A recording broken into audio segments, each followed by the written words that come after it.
Pourquoi tu es sauvé? Kwa nini umeokolewa? Pourquoi je suis sauvé? Kwa nini nimeokolewa? Et pourquoi il a fallu seulement le sang de Jésus? Na kwa nini ilibidi tu damu ya Yesu? De par le nom, ceux qui ne me connaissent pas, je suis Élisée Ngoyi. Kwa wale ambao wanijui mimi ni Élisée Ngoyi kama vile amesema. Je suis votre pasteur. Ni pasteur kama vile amesema. Je suis votre pasteur. Niko pasteur wenu. Je suis votre dirigeant en ces lieux avec le Seigneur. Niko mwongozi wenu pamoja na Yesu. Et ensemble avec Jésus et le Saint-Esprit, nous sommes en train de nous amener vers le royaume. Pamoja na Yesu tuko tunapelekana kwenye ufalme. Selon que la grâce nous a été communiquée. Kama vile neema la grâce nous a été donnée. Kama vile neema ilitupewa. Nous aimerions avec le Saint-Esprit nous aider à comprendre sur le sang de Jésus. Ningependa pamoja na Roho Mtakatifu tuelewe kwa ajili ya damu ya Yesu. C'est ça notre thème. Seulement le sang de Jésus. Ile ndio mafundisho yetu, damu ya Yesu. Et on a commencé, c'est ça, le sang de Jésus. Na tulianza damu ya Yesu. Comprends le sang de Jésus. Kuelewa damu ya Yesu. Que je comprenne le sang de Jésus. Nielewe damu ya Yesu. La force du sang de Jésus. Nguvu ya damu ya Yesu. L'impact du sang de Jésus. Ukubwa wa damu ya Yesu. Les rapports, ce que rapporte le sang de Jésus dans nos vies. Nini ambayo damu ya Yesu inaleta kwenye maisha yetu? Alléluia. Amen. Nous allons lire le passage dans Apocalypse. Tutasoma katika kitabu cha Apocalypse 12 au Ufunuo 12. Le verset 10e jusqu'à son 11e. Nous allons tenir debout et nous allons respecter la parole du Seigneur. Chapitre 12, 10e et jusqu'à 11e verset, nous allons lire. Debout, honorons la parole du Seigneur. Tu as trouvé, tu peux nous lire. Nous lisons dans les livres d'Apocalypse, le chapitre 12, le verset 10 jusqu'à 11, nous lisons au nom de Jésus-Christ. Amen. Et j'ai entendu dans les ciels. Et j'ai entendu dans les cieux. Une voix. Forte qui disait. Maintenant le salut est arrivé. Maintenant le salut est arrivé. Et la puissance. Et le règne de notre Dieu. Et le règne de notre Dieu. Et l'autorité de son Christ. Car il a été précipité. L'accusateur de nos frères. Est-ce que tu sais que tu as un accusateur? Amen. Yes. C'est lui qui les accusait. Devant notre Dieu. Jour et nuit. Ils l'ont vaincu. À cause du sang de l'agneau. Et à cause de la parole de leur bouche. Et ils n'ont point aimé leur vie. Jusqu'à craindre la mort. Amen. Ce passage, voilà, les garder tout près parce que ça va revenir.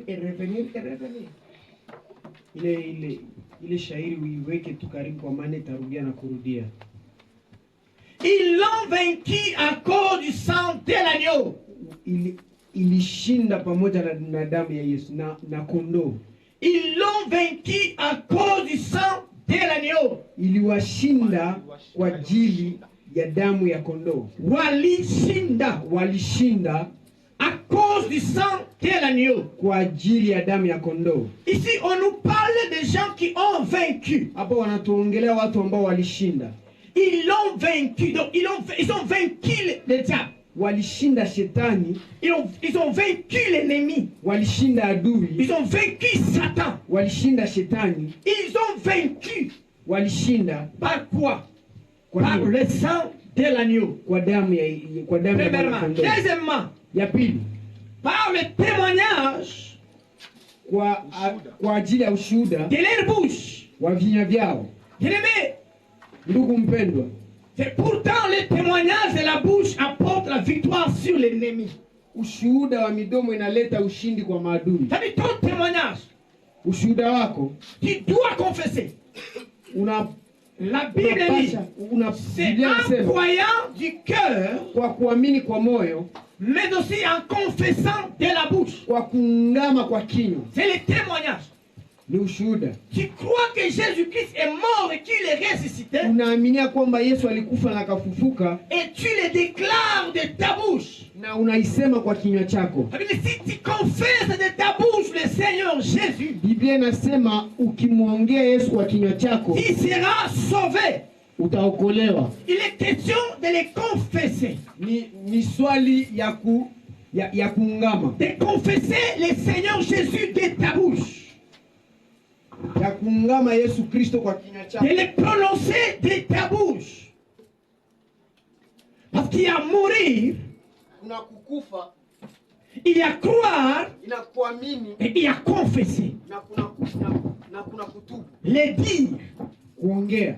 Ici, je ne suis pas en train de confesser comme se repentir. Je parle de parler, de prononcer les paroles de la bouche. Hapa siko naongea kama vile kuungama. Niko mimi naongea maneno ya kinywa.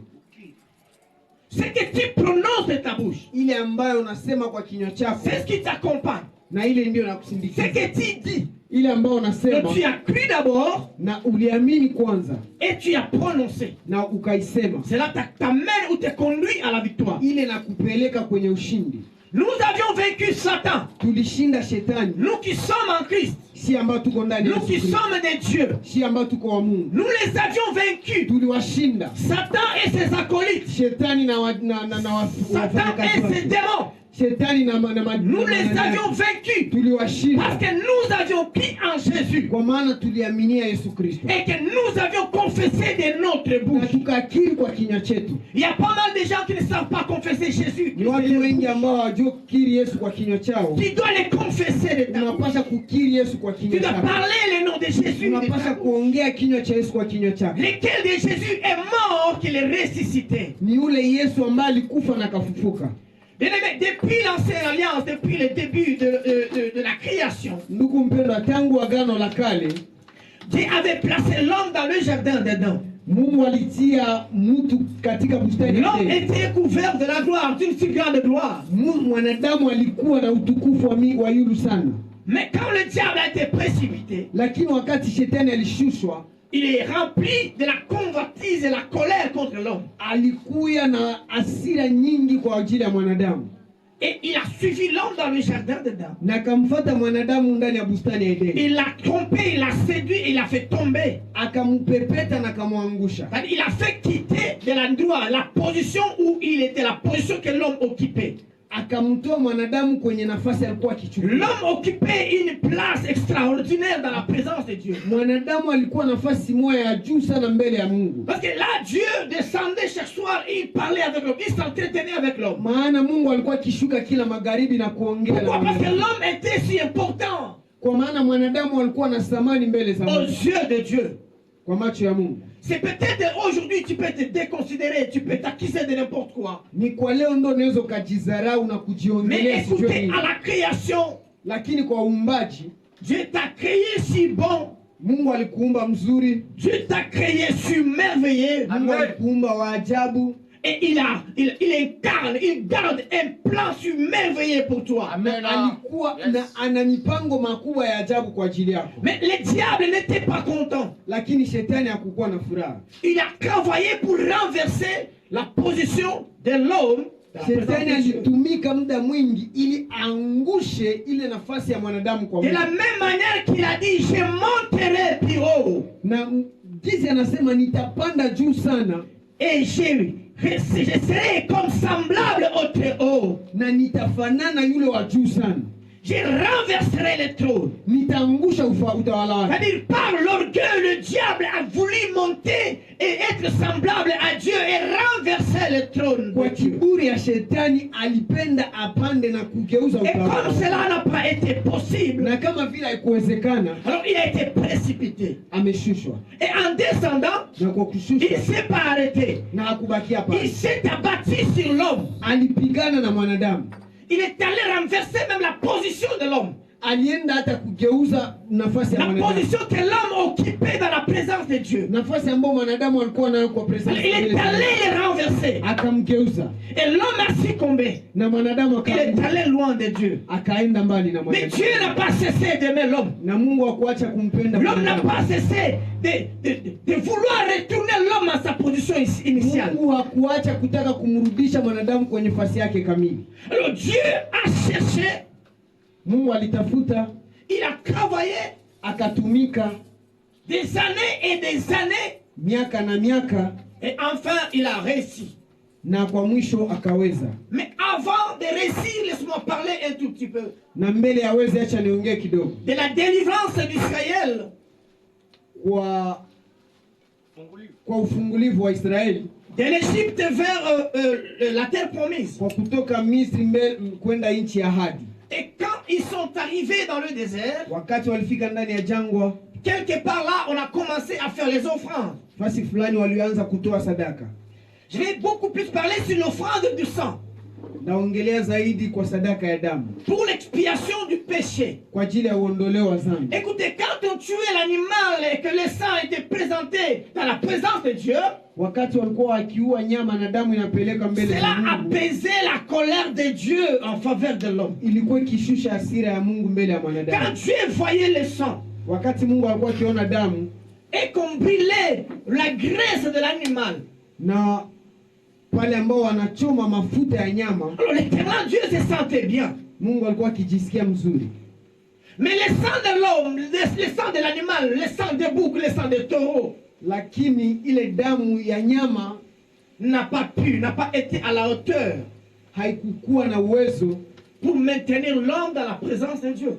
kwa kumuacha mwanadamu mpresence ya Mungu. Alléluia. Amen. Ça n'a pas été possible. Haikuwezekana. Alors Dieu s'est cherché un autre moyen Alitafuta nafasi nyingine par lequel il amènerait l'homme au salut éternel. pale ambapo angibeba mwanadamu kwenye wokovu ya milele. Par lequel il conduirait l'homme à la délivrance éternelle. Pale ambapo angipeleka mwanadamu kwa ufungulivu wa Mais milele. souvenez-vous que cela avait échoué par le sang des boucs et des animaux. Kikumbuka kama ile imeshindwa kwa ajili ya damu. Il a fallu qu'il cherche un autre moyen, Ilibidi atafute ingine njia, un autre sang ingine damu, avec l'esprit de l'éternité, lakini katika hali ya milele, avec le sang éternel. na kwa ajili ya damu ya milele. Comme le sang des animaux avait échoué, Kama vile damu ya nyama ilishindwa, Dieu lui-même s'est résolu de donner son propre sang. Mungu yeye peke alipenda atoe damu yake. Il le fait au travers de Jésus. Akaifanya katika njia ya Yesu. Jésus-Christ vient, il dit, Yesu Kristo akakuja Père, akasema, tu n'as voulu ni sacrifice ni holocauste, akasema Mungu haukupenda matoleo wala ingine vitu, mais tu m'as formé un corps. lakini ukanifanyia mwili. Il est donc question de moi.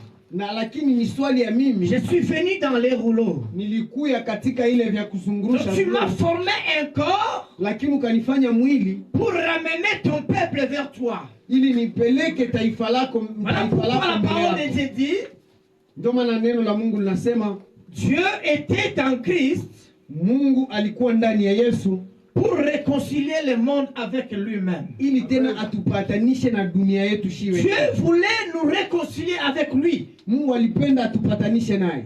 Maintenant, comment est-ce qu'il le ferait, lui qui est Dieu tout-puissant, éternel? Katika hali gani angeifanya yeye mwenye nguvu Il tena wa devait milele? emprunter la chair. Lakini Il devait alifanya emprunter madhabahu. le corps. Alifanya Alors, il a pris le corps humain akatoa mwili wa mwanadamu pour ressembler au corps qui avait péché. ili ifanane na mwili ambao ulifanya Parce dhambi. que le corps qui avait péché Kwa maana ni mwili ambao ulifanya et dhambi entraînait tout le monde dans le péché et na dans la mort. ikaweka dunia nzima ndani ya Alors, dhambi. il fallait un autre corps semblable au corps du péché. Ilibidi tena mwili ambao unafanana na mwili wa Alors dhambi. Dieu forma un corps à Jésus Mungu akafanya mwili ndani ya Yesu pour que par le corps de Jésus semblable au corps des hommes, ili kwa kupitia mwili wa Yesu unafanana mwili wa mwanadamu. L'Éternel Dieu se réconcilia avec les hommes. Mungu ajipatanishe na wanadamu. Parce que le monde était séparé de Dieu. Kwa maana dunia ilikuwa Toi et moi, nous étions séparés de Dieu. Mie na wewe tulikuwa tukiachana na Mungu. Dieu a cherché les voies et moyens de nous ramener dans sa présence. Mungu alitafuta njia yoyote ili aturudishe. Et il a réussi par le biais de Jésus-Christ. Na kaweza kupitia Yesu Kristo. Jésus-Christ est mort, est Yesu venu. Kristo alikufa. Il est venu, il est mort. Alikuja na kakufa. Il a prêché l'évangile. Akahubiri injili Qui devait amener les gens vers lui. ili ipeleke watu kwa Mais ajili yake. écoutez, la parole à elle seule ne suffisait pas pour sauver l'humanité. Mafundisho yenyewe haistahili ili kuokoa dunia. Jésus devait sceller la parole de sa bouche. Yesu alipasha kufunga kwa maneno ya kinywa chake. Il devait sceller par son sang. Alipasha kufunga na damu yake. Il devait sceller en donnant sa propre vie. Alipasha kufunga kwa kutoa maisha yake mwenyewe. Voilà pourquoi il nous est dit Na ndio maana inatuambia que personne n'avait ôté la vie de Jésus. hakuna yule ambaye angechukua maisha ya Yesu. Mais Jésus-Christ lui-même avait donné sa propre vie. Lakini Yesu Kristo mwenyewe alitoa mwili yake. Donne-moi un amen.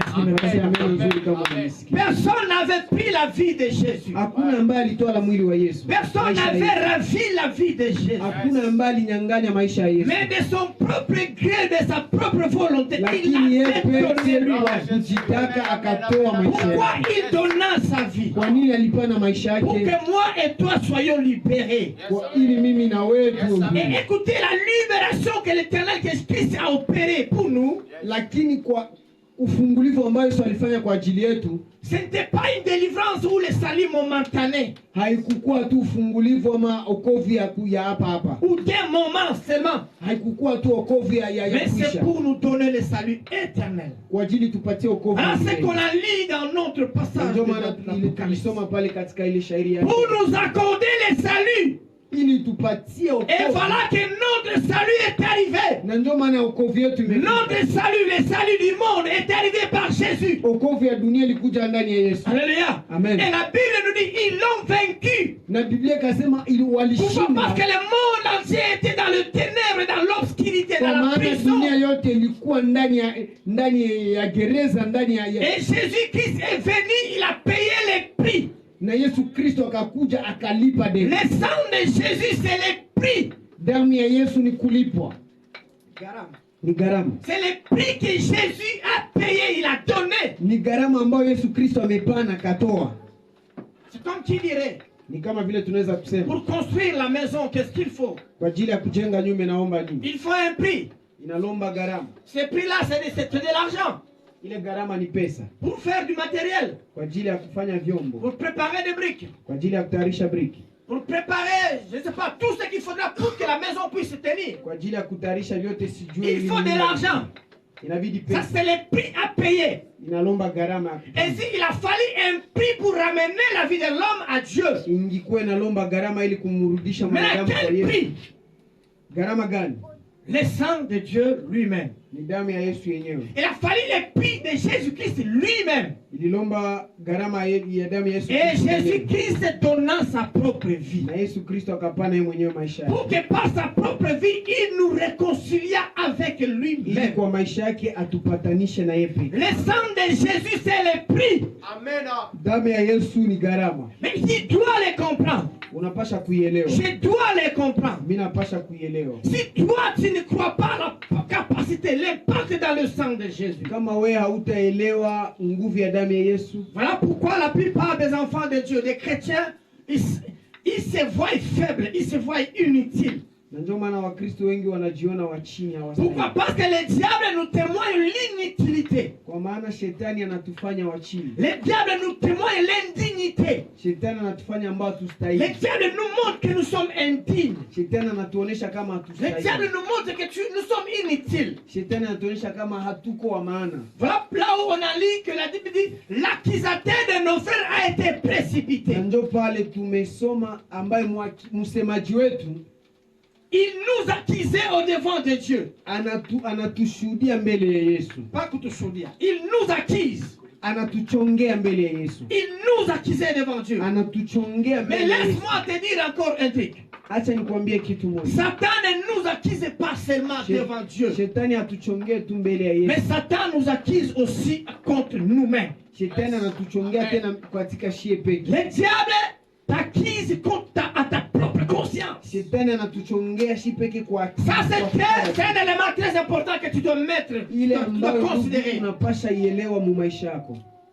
Parce que même si le diable t'accuse devant Dieu, kwa maana hata shetani akuchongea mbele ya Yesu, Dieu ne prend pas avec considération. Yesu avikamate na samani. Maintenant, le diable utilise une autre arme par laquelle il nous fait tomber. Il fait succomber les enfants de Dieu. Et ici, j'aimerais que tu ouvres bien les oreilles et que tu entends quelque chose.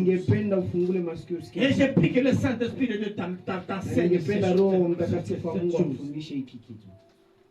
Le diable accuse ta conscience. Shetani anachongea mawazo yako. Il te montre la faiblesse. Anakuonesha udhaifu wako. Et maintenant il te rend faible. Na pale anakufanya mdhaifu. Quand il t'accuse, pale anapokuchongea, il te parle de tes faiblesses. Anakuonesha madhaifu yako. Il te parle de ton péché. Anakuonesha dhambi yako. Il te parle de ce que tu as toujours fait. Anakuonesha ile ambayo umefanya. Et puis il parle à ta conscience. Maintenant avec tout ça, qu'est-ce que tu veux faire? Na naambia dhamiri yako na wewe. Regardez, beaucoup d'enfants de Dieu, ils n'arrivent pas à bien marcher avec le Seigneur parce que leur conscience est souillée. Watoto wengi wa Mungu hawatembei na mzuri na Mungu kwa maana dhamiri zao zina. Le diable vient et il entre seulement dans ta conscience.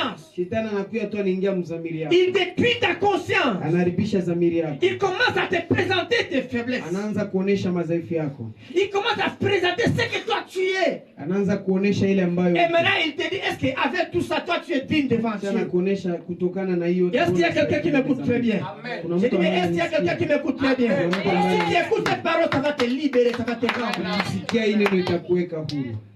Le diable te montre que tu es indigne devant Dieu. Shetani anakuonesha wewe haustahili mbele za Mungu. Il te montre que tu es inutile devant Dieu. Wewe maana huko hata wasamani mbele za Mungu. Il te montre.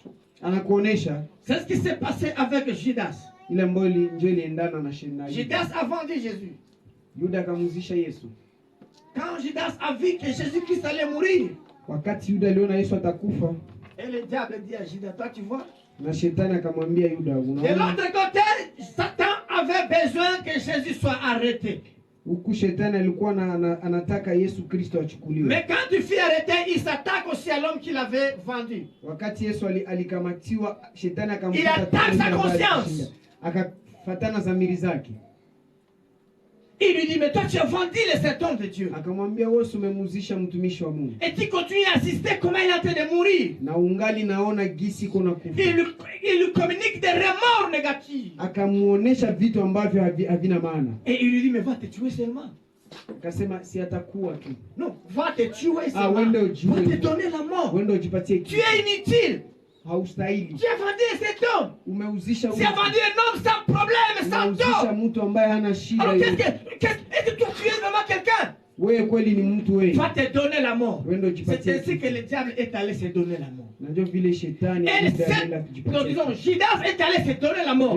C'est comme ça que le diable fait avec la plupart des enfants de Dieu. Vile shetani anafanya watoto wengi wa Mungu. Lui-même te conduit dans une faiblesse. Yeye peke anakupeleka katika madhaifu. Et lui-même commence à te dire, est-ce qu'un enfant de Dieu peut faire ça? Yeye peke anaanza kuambia, est-ce que mtoto wa Mungu anaweza kufanya hivi? Tu ne vas pas que tu ne vas même pas tu n'as même pas droit d'aller à l'église. Wewe haone kama upashe ndata. Tu n'as même pas droit de te réunir avec les autres. Hauna hata haki ya kuungana na watoto wa Mungu. Le diable va aller plus loin, il te regarde, il te dit même, regarde comment cette sœur-là te regarde. Il te regarde selon ce que tu es.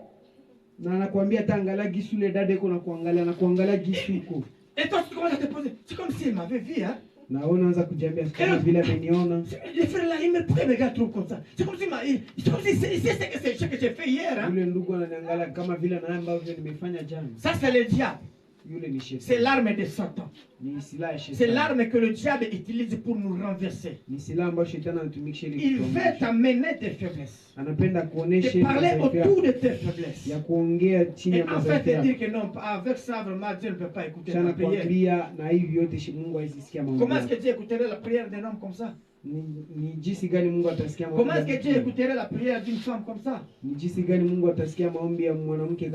Directement tu commences à te désintéresser désintéresser des choses de Dieu. Na wewe peke unaanza kujiepusha na Tu mambo. commences à te désintéresser de l'église. Unaanza wewe peke kujiepusha. Quand tu veux aller à l'église, moi qui ai fait ça hier, moi qui ai fait ça encore.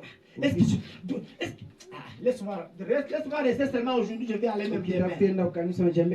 C'est une arme de Satan. Ile ni silaha ya shetani. Il acquise ta conscience.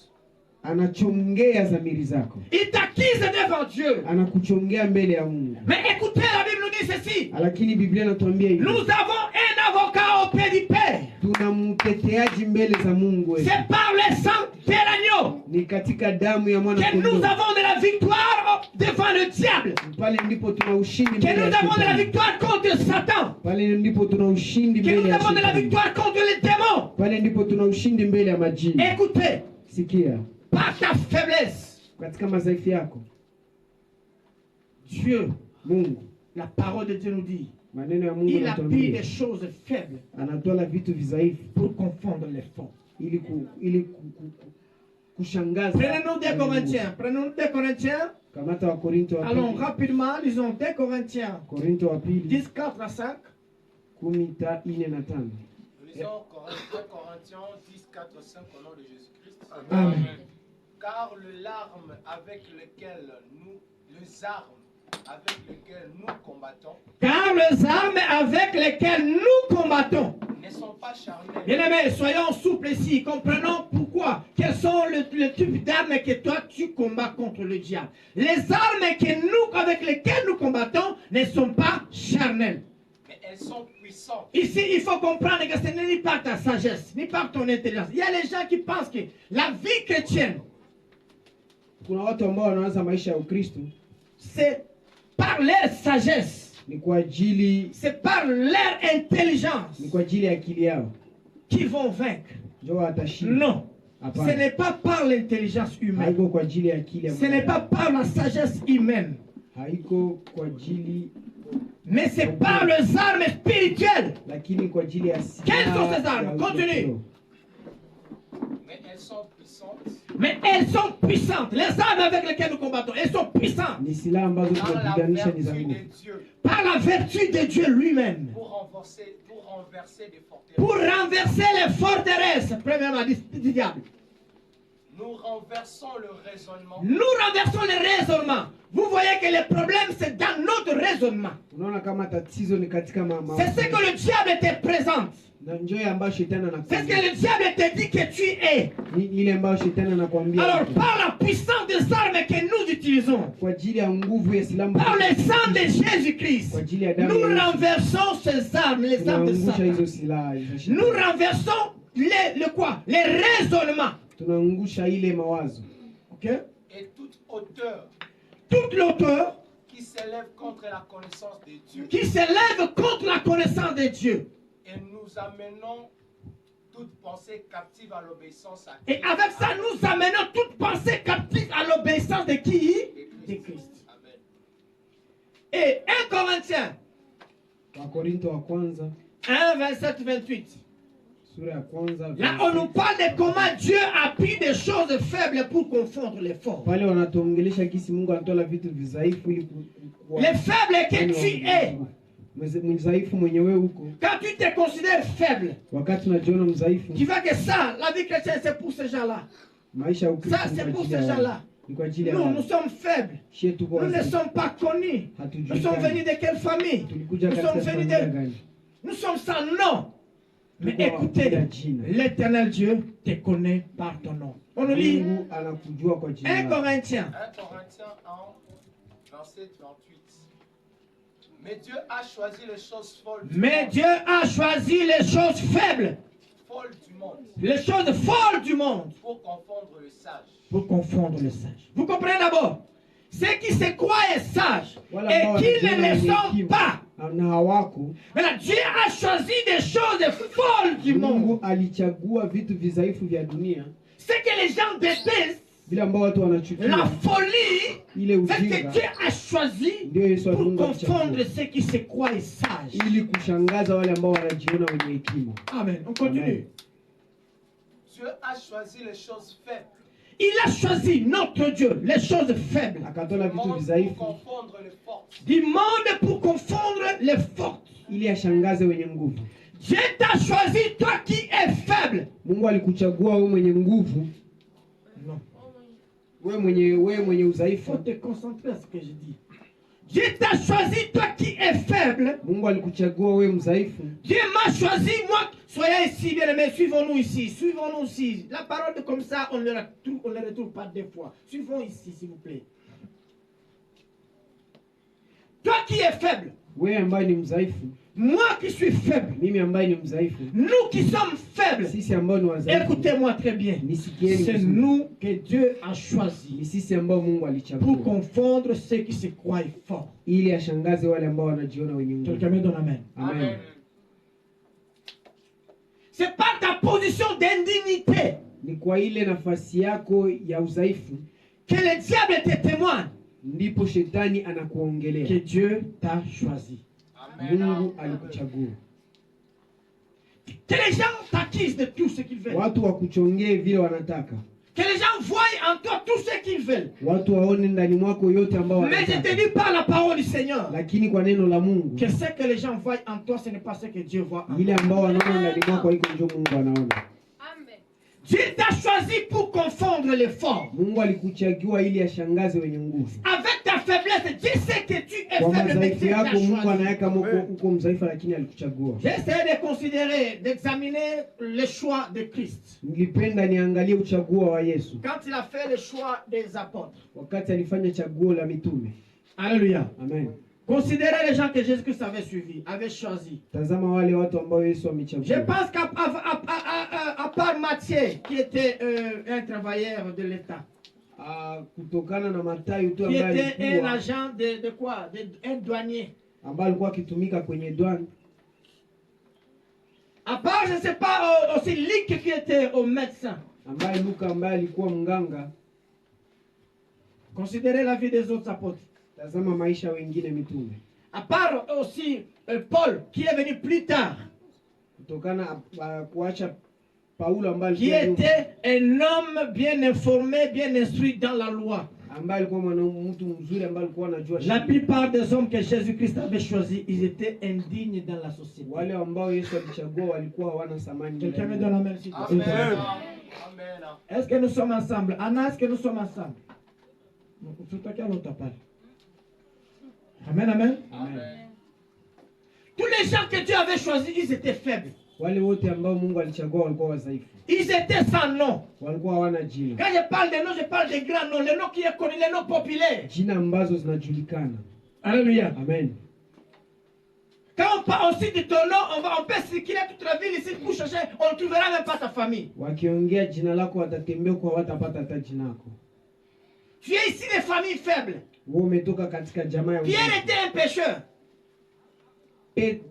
Pierre alikuwa mfanya dhambi. Petro Il n'avait pas beaucoup d'études. hakukuwa na masomo, Mais regarde ce que Jésus-Christ a fait de lui. lakini angalia Yesu ambaye Et ce que j'aime beaucoup plus ici avec Pierre, na ambacho mimi napenda zaidi kutokana na Petro, à cause de sa faiblesse énorme, kwa ile madhaifu yake ya ajabu, Pierre est allé jusqu'au point de renier Jésus. Petro alienda hata kumkana Yesu. Pierre avait nié Jésus. Petro alimkana Yesu 3 fois il a nié Jésus. mara tatu, Il a dit alimkana non, je ne le Yesu. connais pas. Mimi Non, simjui, je n'ai jamais marché avec lui. sijawahi kutembea naye. Et le coq a chanté.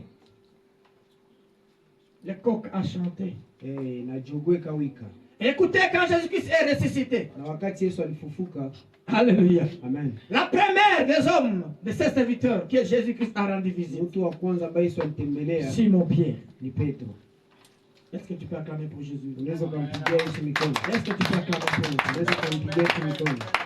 Jésus, si c'était moi, Yesu angekuwa mie, tu me renies aujourd'hui, unanikana leo, demain je suis dans la gloire, kesho mimi nakuwa ndani ya je te dis utukufu. petit, tu m'avais renié hier, aujourd'hui tu ne t'approches plus de moi. Kesho mimi nakuwa ndani ya utukufu na kwambia C'est ça moi l'homme, hatuko pamoja. Njoo c'est ça moi mwanadamu. l'homme. Njoo mimi mwanadamu. Mais Jésus-Christ, quand il est venu, Lakini Yesu Kristo wakati il devait alikuja, chercher son meilleur ami, alipasha tafuta rafiki yake son mzuri, Pierre.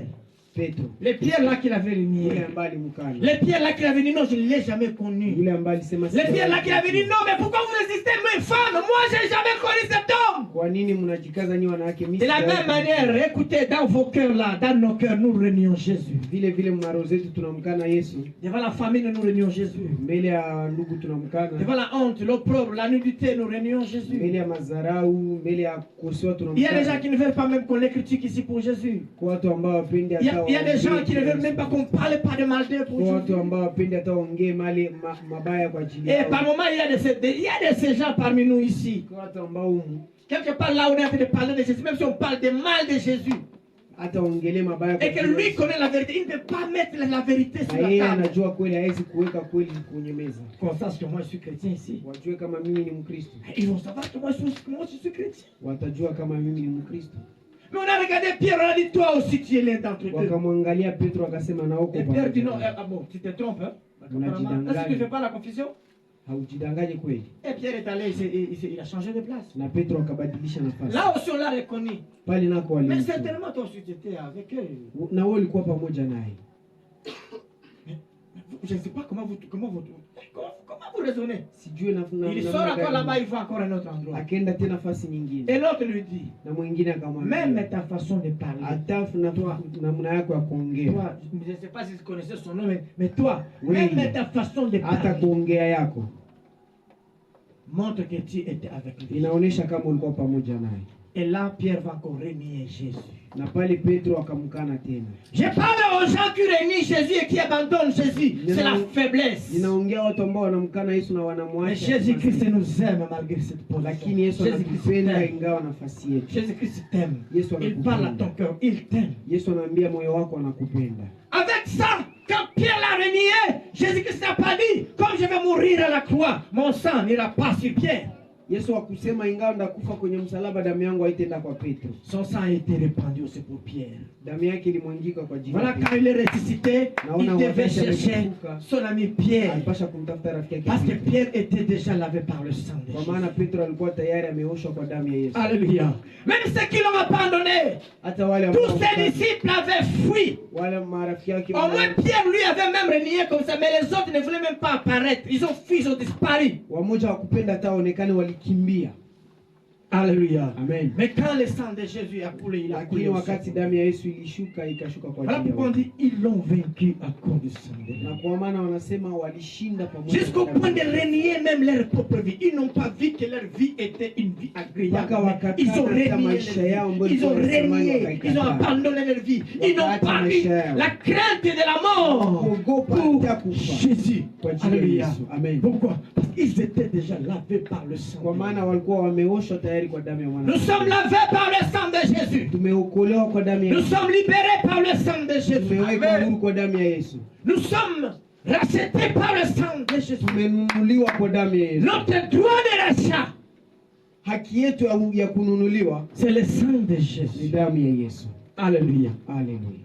Ce que tu penses, Ile ambao ce unawaza n'est pas ça la réalité. haiko njoo ukweli. Ce n'est pas tout ce que le sang de Jésus a fait dans ta vie. Haiko yote ambayo damu ya Yesu imefanya. Le sang de Jésus a fait bien au-delà de ce que tu Damu penses. ya Yesu imefanya zaidi ya kisu unawaza. Le sang de Jésus a fait bien au-delà de ce que tu penses. Damu ya Yesu inafanya zaidi ya Le kisu sang de unawaza. Jésus a fait bien au-delà de ton intelligence. Inafanya zaidi ya mawazo yako. Alléluia. Amen. Ils l'ont vaincu.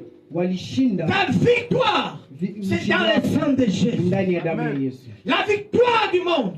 Ushindi wa dunia. La victoire de l'accusation de l'ennemi. Ushindi ni wa C'est uchonganishi dans wa le kifo. sang de Jésus. Ndani ya damu ya Yesu. Que Dieu te bénisse. Mungu akubariki. Que Dieu te bénisse. Je dis. Amen. Aujourd'hui, nous voulons arrêter par ici. Leo tunaachia hapa Parce que nous allons kwa maana parler longtemps du sang de Jésus. tutaongea zaidi kwa ajili ya damu ya Yesu.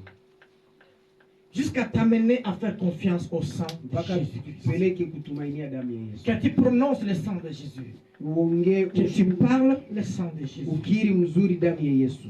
Que tu dors, que tu te réveilles le sang de Jésus. Ulamuke ulale damu ya Le Yesu. sang de Jésus détruit les mauvais fondements du diable. Damu ya Yesu inavunja misingi ya Le shetani. sang de Jésus paralyse les plans de l'ennemi. Damu ya Yesu inafanya kiwete Le mipango sang ya de Jésus adui. annule la force de l'accusation. Damu ya Yesu inaangusha nguvu ya Quand uchonganishi. Jésus-Christ est entré dans la présence de Dieu, Wakati Yesu aliingia ndani ya il Yesu, n'est pas entré comme les souverains sacrificateurs entrés avec le sang des boucs et des taureaux. hakuingia anaingia kama vile mkombozi wa damu na mais il est entré avec le sang éternel. Lakini aliingia na damu ya milele. Il est entré avec son propre sang. Aliingia na damu yake kamili. Le sang de Dieu vivant. Ni damu ya Mungu ambaye le sang qui pardonne. Ni damu ambayo le sang qui purifie. Ni damu ambayo le sang qui libère.